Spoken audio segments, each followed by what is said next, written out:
welcome to Health Exposure, and I'm Kurt Hill, your host. Tonight is an interesting show. We have a show on hyper and hypoglycemia and diabetes, so this ought to prove to be very, very interesting. And as usual, my favorite guest, Deborah Arneson, is here, who will give us a plethora of data on all three of these topics. So let's just zoom right in and talk to her.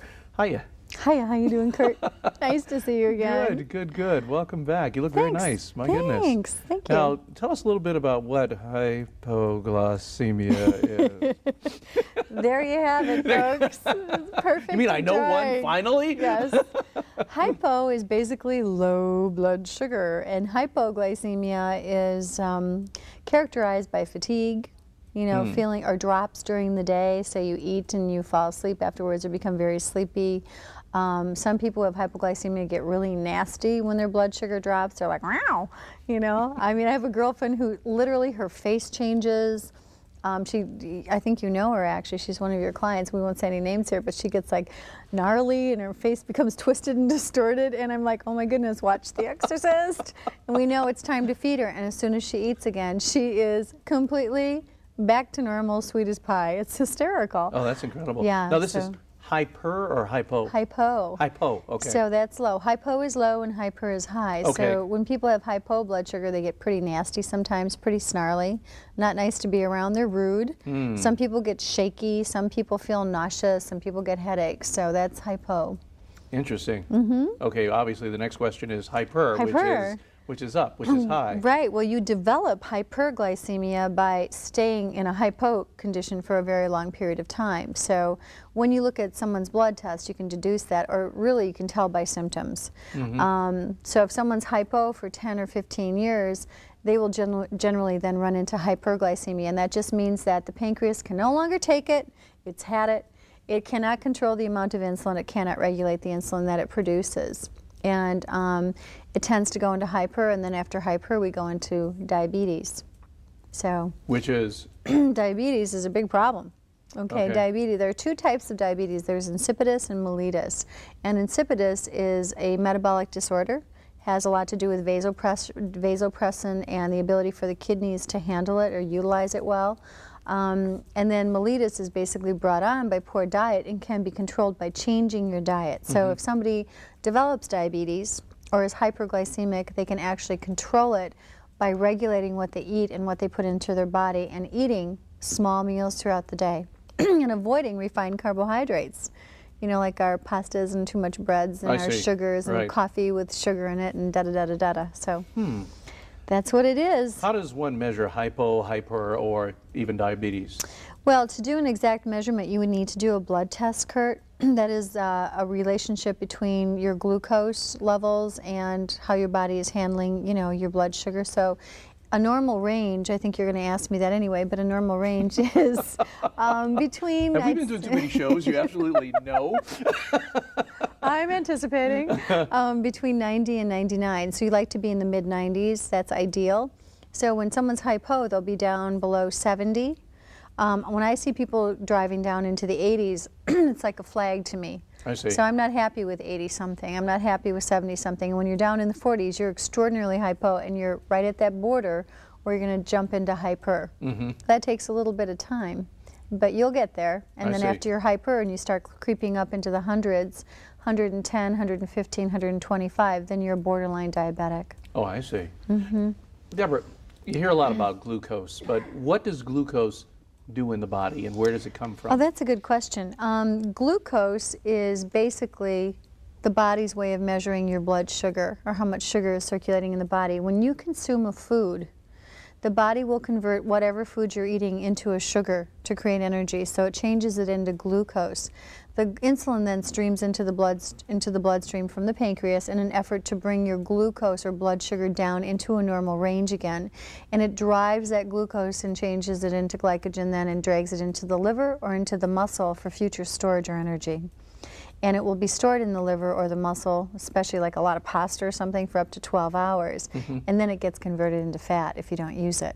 I see. So a lot of your lipid metabolism regulation, like high cholesterol, which we discussed last week, has a great deal to do with regulating insulin as well. So if you can't regulate your insulin, and you do that by fueling the body with the right foods at the right times. You don't go long periods of time without eating. A lot of people will have no breakfast. They haven't eaten since 7 or 8 o'clock the night before, and then they turn around at 2 in the afternoon, which is 18 hours. They've gone without food. They've been in a hypo, state where the body has been receiving no energy, no fuel. The body's like, please give me some food. And then about 2 o'clock in the afternoon, you're so hungry, you will eat literally anything you can get your hands on. So if it's like not moving, it's yours, It doesn't matter what it is. I've seen this from clients that come in to see me. They're ravenous and they can't get enough food when they do eat. And you sit there and you look at it and you say, my goodness, what is this? Where you're putting all this. Exactly, that's incredible. Well, that means that their body is actually quite hypoglycemic, and it takes a while for the body to realize it's so low that you're eating, and that mechanism that tells you you're full isn't turned on because insulin has been shut down. Oh, I see. Now all of a sudden your body goes, you eat and eat and eat, and all of a sudden you're like, oh, why did I eat all that? Oh my goodness. Now I'm really full. Well, that's because the insulin is kicking in and your blood sugar is beginning to rise dramatically, especially if you've done a high carbohydrate or you eat 2 candy bars or something or a cup of coffee and a donut. Your insulin levels will then begin to rise dramatically and you become hyper.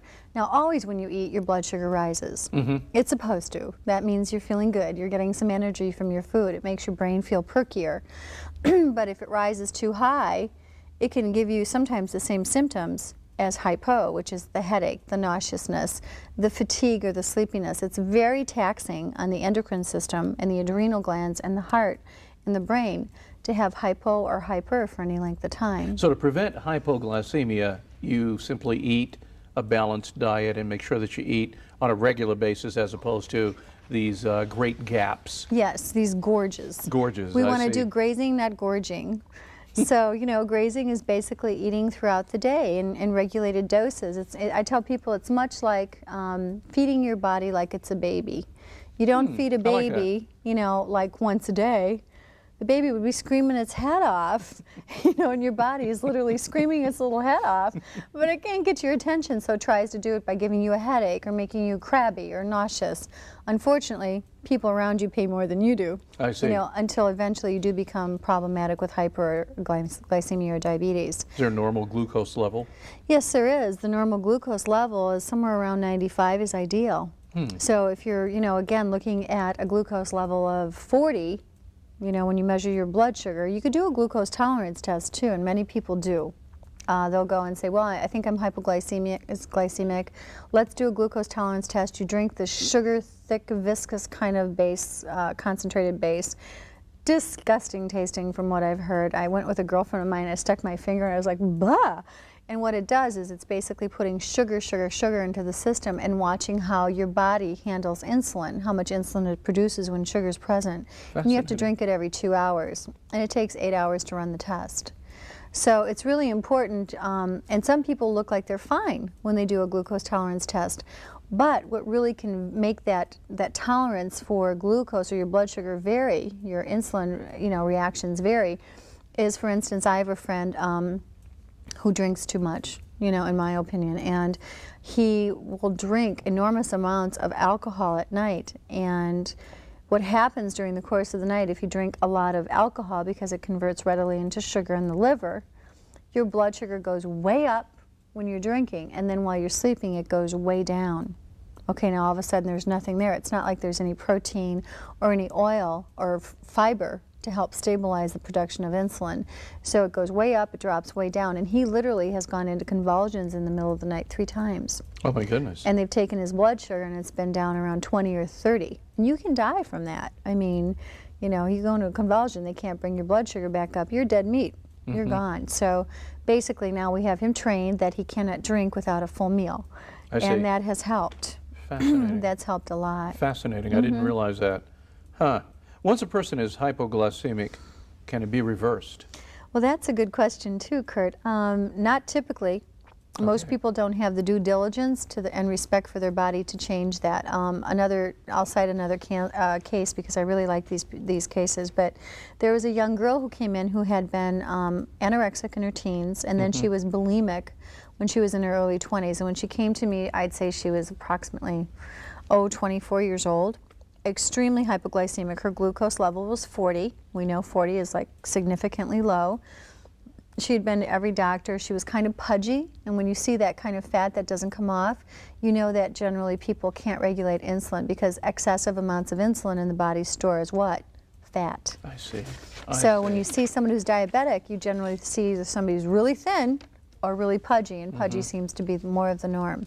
So she had been, you know, gotten down to like 100 pounds or 80 pounds, or I can't remember. She was really skinny, and now she was about 140.